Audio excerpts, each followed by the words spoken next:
काल परवा खवड्या डोंगरावर जो काही प्रकार घडला, खरंच तो प्रकार खूप विचित्र आहे आणि मनाला पिळवून टाकणारा आहे। या प्रकारामध्ये एका जन्मदात्या आईने आणि वडिलांना आपला जीव गमवावा लागला, ते म्हणजे आपल्या मुलाचे प्राण वाचवण्यासाठी। या दोघांनाही भावपूर्ण श्रद्धांजली अर्पण। आजकालच्या तरुण वर्गाला काहीही संदेश देऊ शकत नाही, पण पालकांनी मात्र स्वतःची आपण काळजी स्वतःच घ्यायची आहे।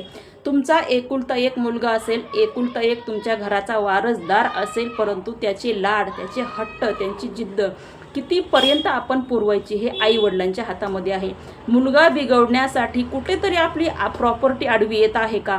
आपली प्रॉपर्टी आपण कशी सांभाळायची आणि प्रॉपर्टीची लालच ही आपल्या मुलांना कधीही लागू द्यायची नाही, हे सगळं आई वडिलांच्या हातात आहे।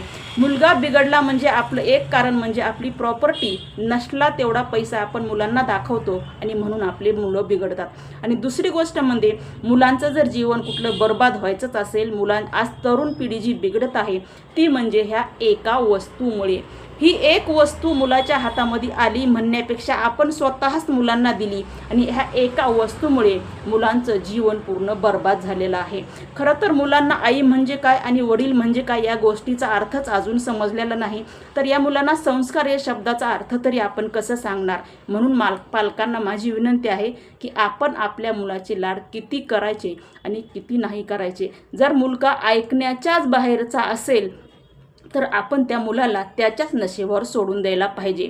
आपण आपल्या मुलाचे जिद्द, हट्ट, स्वप्न जे पुरवतो ना, ते स्वतः त्याला कष्ट करायला पाहिजे, त्यानं काम करायला पाहिजे। काम करून, कष्ट करून मिळवलेल्या पैशातून मुलांनी आपले स्वप्न पूर्ण करावे, आपली जिद्द पूर्ण करावी, हट्ट पूर्ण करावा, ना की आयत्या पिठावर रेघोट्या ओढून बापाच्या प्रॉपर्टीवर उड्या मारून आई वडिलांचा जीव घेणं हे मुलांना कितीपत योग्य आहे। जर मुलगा ऐकत नसेल तर त्याला सोडून द्या, तो मरत असेल तर त्याला मारू द्या, पण कुठल्याही आई वडिलांनी आपल्या मुलांसाठी तरी कमीत कमी जीव देऊ नका।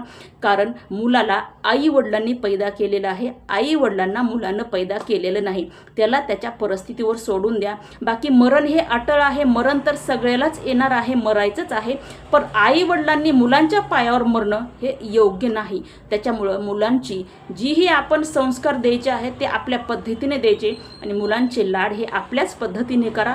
मुलांना पैसा कमी प्रमाणामध्ये दाखवा, कमी वयामध्ये मुलांना मोबाईल देऊ नका, कमी वयामध्ये मुलांना गाडी देऊ नका। एवढंच नव्हे तर मुलगा ज्यावेळेस 8वी 9वी 10वीला जाईल त्यावेळेसच सांगा, बाबा तू काम कर आणि तुझा इथून पुढे शिक्षणाचा खर्च चालव, आमच्याच्यानं होत नाही। जर त्याला योग्य वाटेल तो करेल, नाही वाटेल तर शेवटी त्याचं नशीब। पण कुठल्याही पालकांनी नको ते हट्ट मुलांचे पुरवू नका, जेणेकरून आपल्याला या मुलांच्या पायावर जीव गमवावा लागेल। पालकवर्ग सावधान राहा, सतर्क राहा आणि आपल्या मुलांना योग्य ते संस्कार देण्याचा प्रयत्न करा। नसेल तर त्याला त्याच्या परिस्थितीवर सोडून द्या, पण कुणीही मुलांच्या पायावर जीव गमवू नका। जय हिंद, जय महाराष्ट्र।